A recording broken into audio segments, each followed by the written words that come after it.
I have had the privilege of personally being able to host our MC this conference now for a number of years. So many of you are used to seeing me up here on this stage. And what's happened over the years is that some of you have had maybe a first opportunity for doing public speaking or being on a stage. I've heard from some of you when you said, hey, any tips that you might give me? So what I thought I'd do this morning is actually address some of the more common tips that you might get when it comes to public speaking. Now, you've all heard this one before, right? If you're nervous on stage, what are you supposed to do? Picture your audience naked. Really? I mean, who thought that would be a calming thing to do, to gaze upon an audience bearing all? I mean, that's the stupidest tip of all time. Throw that away. Don't ever use that one. But the other major one you hear is this. They always say never talk about sports, specifically a sports team. Never talk about sports, politics, or religion. This is actually good advice, because sharing an opinion on any one of those subjects, you're automatically going to tune out 50% of your audience. With that said, I'm going to try something a little different here today. I'm going to go against the very advice that I just gave you. And no, I'm not picturing you naked right now. But what I am going to do is I'm going to share 3 short stories with you today. One with a sports reference, one with a political reference, and one with a religious reference. And my simple goal this morning is to see if I can do that without losing 50% of you or without pissing anybody off. Okay? So that's my challenge today, and I accept it. So I'm going to start today talking about sports, only because it's the least risky of the 3 things that I just mentioned. And I'm going to start with a story about a boy named Leland. So at 5 years old, young Leland had goals. He was one of those kids you notice a little bit more. He was goal-oriented, he was ambitious, and at 5 years old, he told his parents, hey, when I grow up, I'm either going to be an astronaut or I'm going to play football in the NFL. Sounds like every 5-year-old boy that I've ever met, right? I think that's where I was too at that age. But it became a mission for Leland. And he aggressively pursued both of those goals, starting at that very young age. But it wouldn't be an easy path for him. So Leland was just 5 years old when he watched Neil Armstrong walk on the moon. And at that time, there had never been any people of color in our astronaut program. But he dreamed anyway. Also, at a young age, Leland endured some abuse from a family member. So dramatic that it would have been understandable if that reset the course of his life. But he fought on anyway. He'd endure other setbacks at a young age, but he never let the setbacks define him. He always let his dreams inspire him. Now it was clear, Leland, gifted person, hard worker. He joined any sports team he could to become a better athlete. He trained out as hard as he could to become bigger, stronger, faster. And in school, focused learner, always earning top grades, always looking for more. He was starting chemistry clubs. And he'd go on to become a top student and athlete with many options as he graduated high school. But at that point, then he's faced with a decision. What do I do? Do I pursue being an NFL football player or becoming an astronaut? And he decided to enroll at the University of Richmond to play football. Now, he still had his love for the sciences, so he pursued a degree which he later earned in chemistry.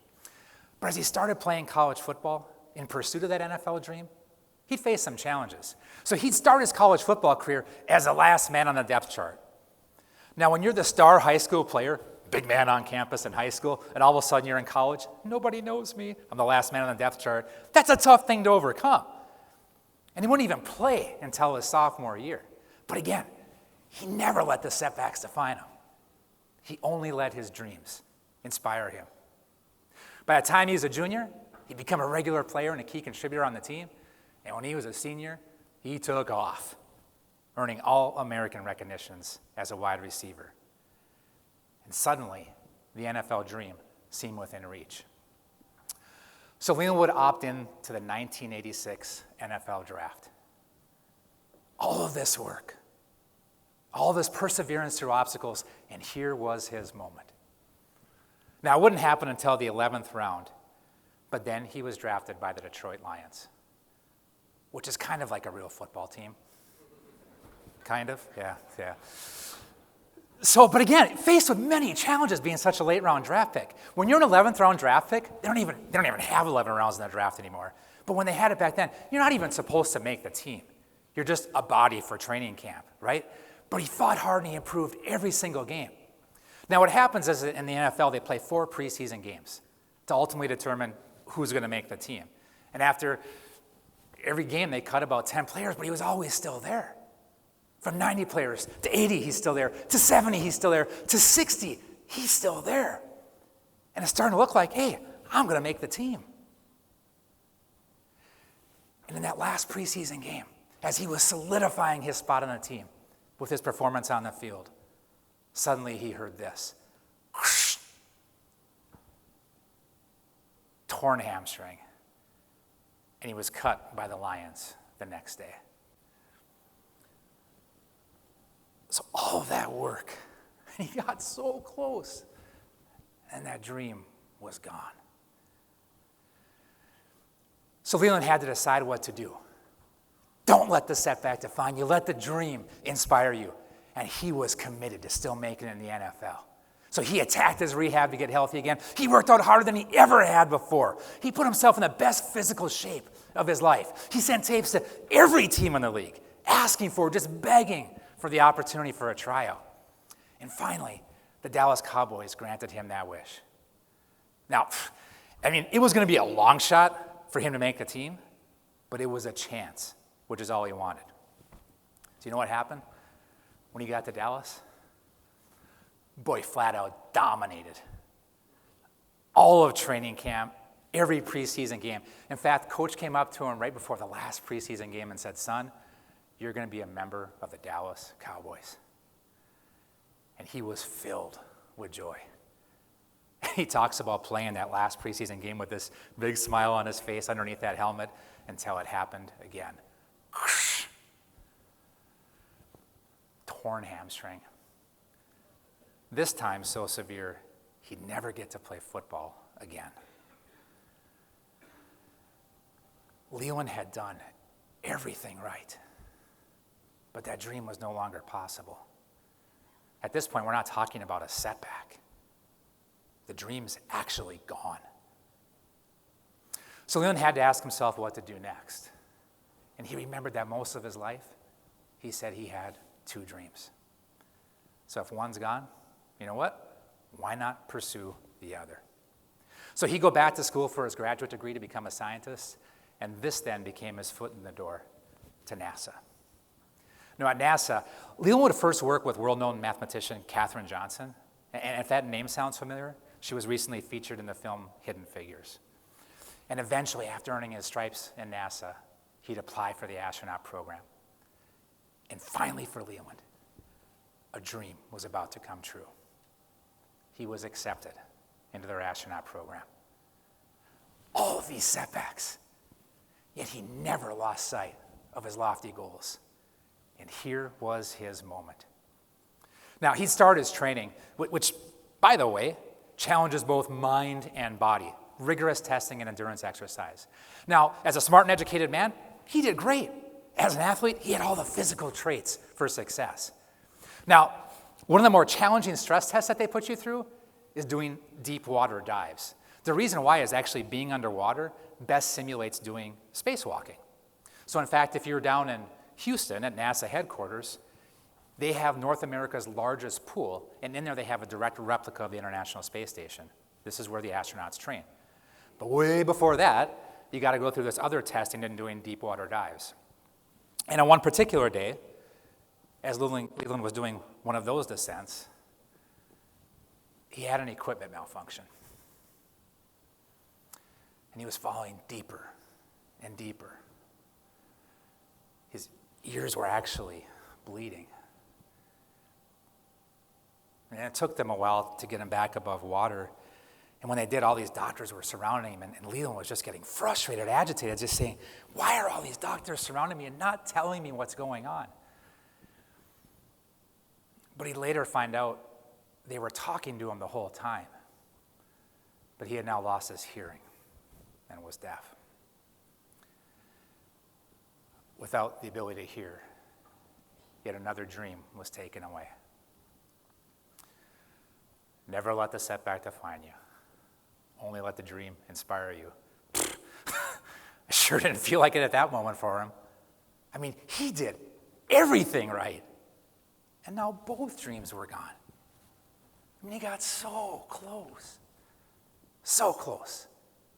And now neither dream could become a reality. And for a moment he sulked. He wanted to just throw his hands up in the air and say, "Why me?" But instead he said this. He said, "Hey, I may not be able to achieve my dream, but I can certainly help others achieve theirs." So at that moment, he committed to the space program to stay there to help others become astronauts. Now, the great thing about time and science is they advance.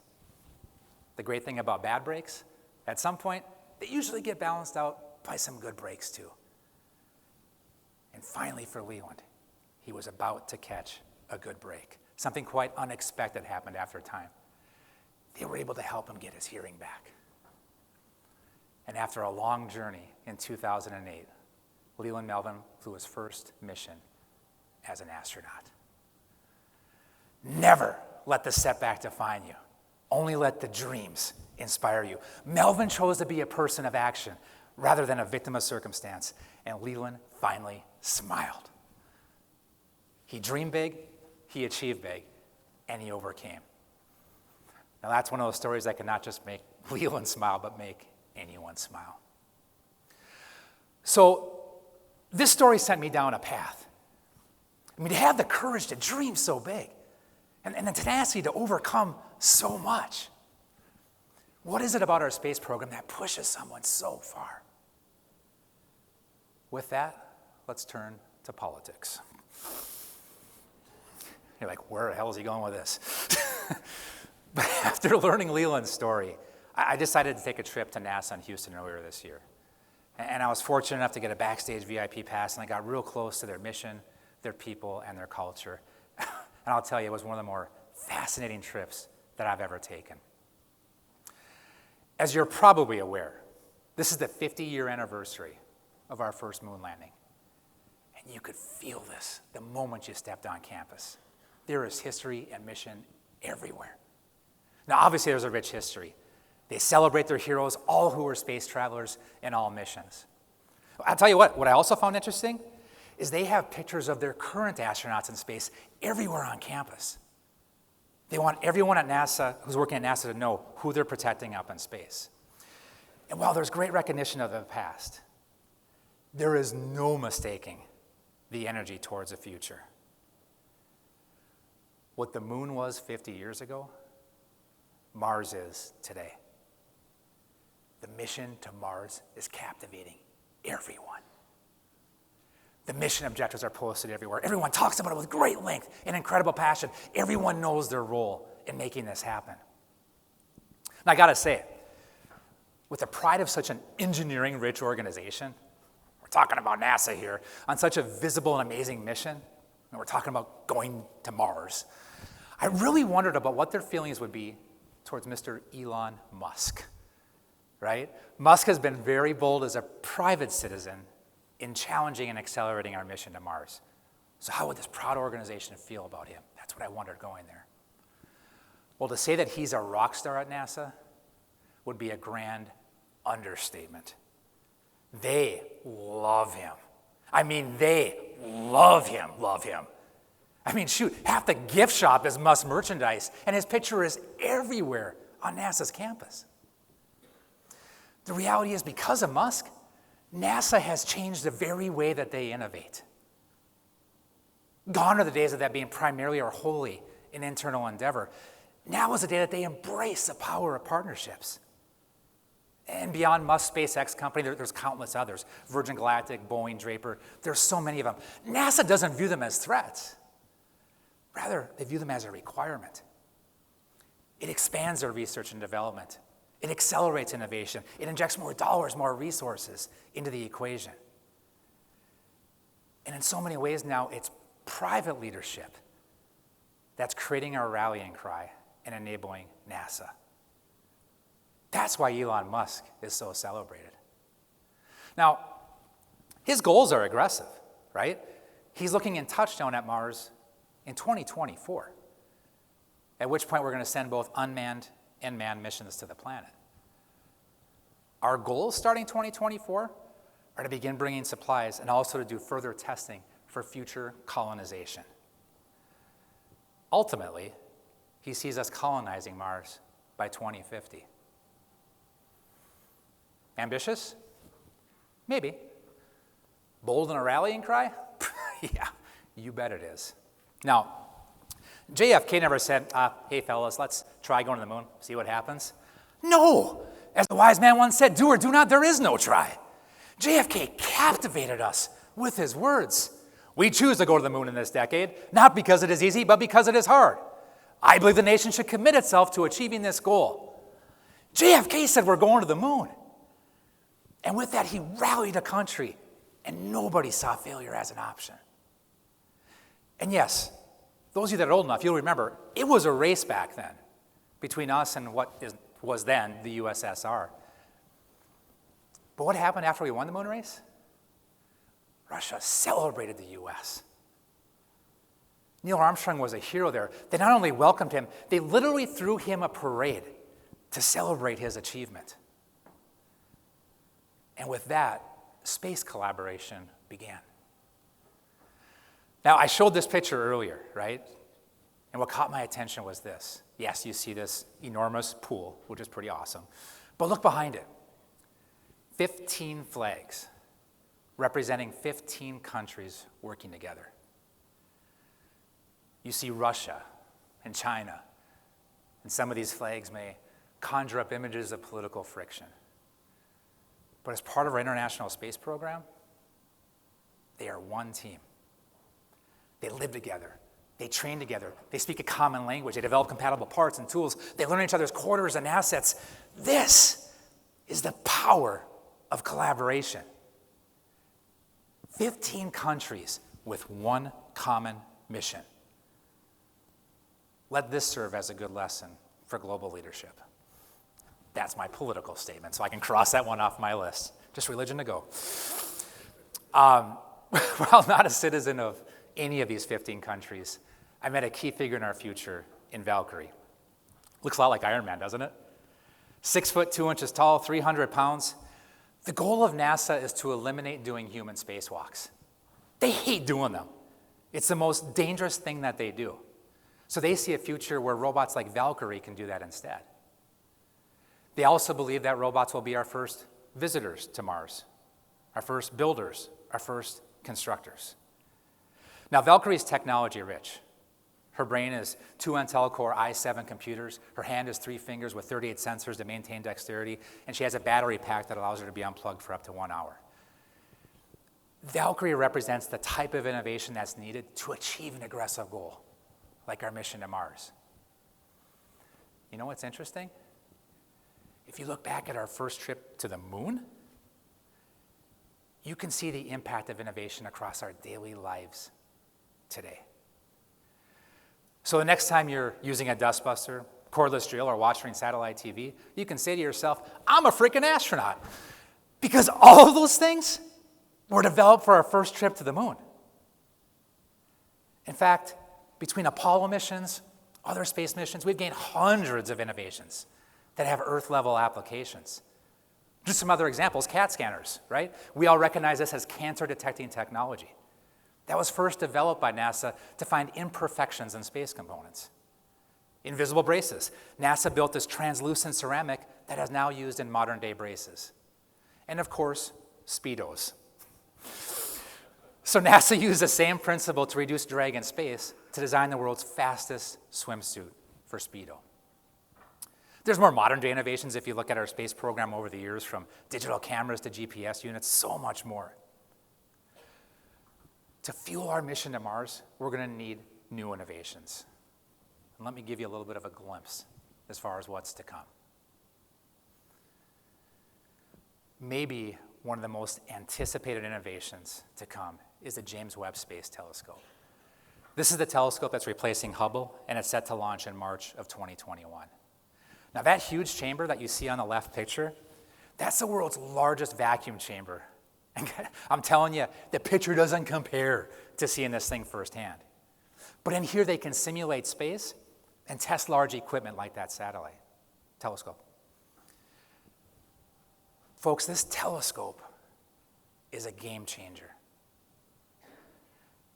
Using advanced infrared sensitivity, they are saying that this possibly will allow us to see as far back as the beginning of time. Think about that for a moment. They will search for light from the first galaxies after the Big Bang. The formation and evolution of galaxies, origins of life. And by the way, this is not my religious story, okay? But amazing, isn't it? Other innovations to come. As far as space travel, space shuttles, as we know them, they're retired. They're not options for going to Mars. They can only go about 250 miles above the Earth's surface. Rockets, that's the more likely way that we're going to get there. But here's the deal. The rocket capsules, like you see in the left and middle pictures, those are the quarters for the astronauts. They're immensely tight. So imagine if 4 of you were to take your chairs and kind of put them back to each other, making a little circle. Imagine sitting like that for 8 months on our trip to Mars.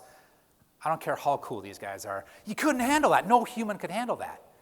So on that right picture, what you see is a concept for a space hotel.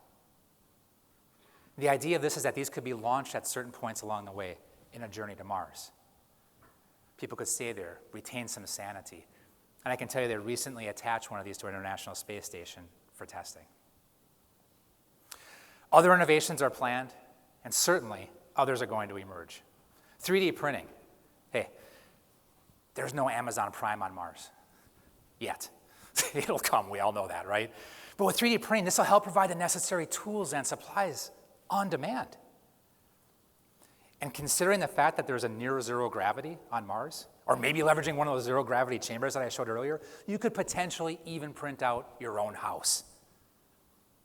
Laser communications, they're 100 times faster than RF signals at way less power consumption. Soilless gardening, there's so much testing already being done on that. And just imagine the impact of that to us mere earthlings, right? Imagine reducing the need for specific soil or specific land and all the domino effects that would come from that. In fact, as you look at all of these on here, you can probably start thinking of the Earth applications of these innovations. One example of this would be tied to travel. Consider that maybe we won't have rockets like we currently think of them, but instead we'll have these starships. This will lead us to potentially helping commercialize space travel. And I can tell you this is already being planned by both Virgin Galactic and SpaceX Company. And using the speed of starships, perhaps travel will no longer be a burden here on Earth either. It's possible, using some semblance of that starship, that travel times will be dramatically reduced, where everywhere on Earth is within a half-hour reach. Essentially, this trip to NASA provided me amazement. Amazing missions, amazing innovations.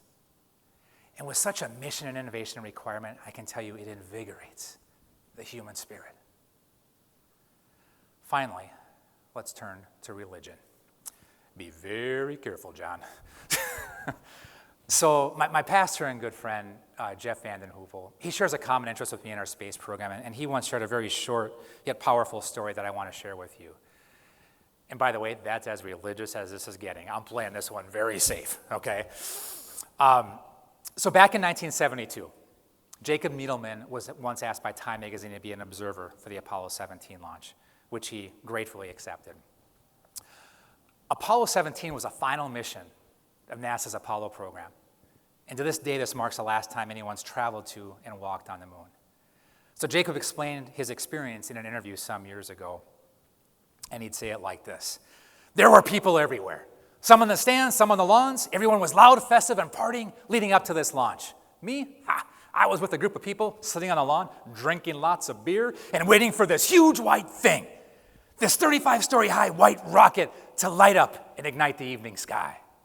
And then the countdown came, and there was complete silence. This loud, obnoxious crowd fell completely silent. And there was a slight delay as the countdown completed. 3, 2, 1. And we're all waiting and waiting and waiting. And then came this launch. And the first thing you see is this extraordinary light. which is just at the limit of light that you can bear to look at, but not too bright that you have to look away. It is beautiful. And then it comes, this slow thing rising up in total silence, because it takes a few seconds for the sound to come across. And then this noise enters into you. I mean, right into you. And you can feel with every fiber of your body as this extraordinary thing is lifting up. And all of those people, the ones drinking, partying, wisecracking, myself included, suddenly you could practically hear jaws dropping of, oh my God. And this sense of wonder fills everyone as this thing goes up, up, and up. He'd go on to say how when everything was done there, that everyone was just in complete silence. People were just getting up quietly. They were all helping each other. They were kind to each other. And they really only spoke to each other through their eyes. These were suddenly a group of people that were caught up in a sense of wonder. The experience of wonder. What's the meaning of me sharing these 3 stories? If I asked you later today what you saw today, what would you say? Hopefully, you'd say you heard 3 unique stories that made you smile, amazed, and wonder. But more importantly, hopefully you understand the reason for sharing those. I would argue that as you pursue life and career, these are the attributes that you should seek. And you have to ask yourself, does your current role, your current job provide that to you? Or what can you do differently to attain that, to feel that? And just as important, ask yourself, do my colleagues have these sensations? And what can I do as a leader to instill such a culture? This is about purpose, mission, and reward. Seek these emotional attributes in what you do and instill these emotional attributes within your culture. And in doing so, you are free to dream big and achieve big. And let's remember the lessons from today's stories. From Leland Melvin, smile. Pursue what gives you joy, what can make you smile, and recognize that any great journey likely includes some setbacks and some sacrifices. But don't be a victim of circumstance. Be a person of action. Don't let the setbacks define you. Let the dream inspire you. The story of NASA and amazement. Set definitive goals. Set lofty goals. What will be your moonshot? And embrace the power of innovation. Embrace the power of partnership. And recognize you do not have to go at it alone. And finally, the story of wonder. Now, as a society, you could argue we've lost our sense of wonder. Embrace it. Be a curious mind.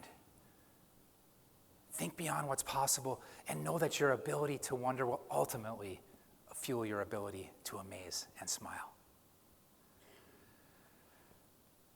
As you embrace this approach, don't limit yourself.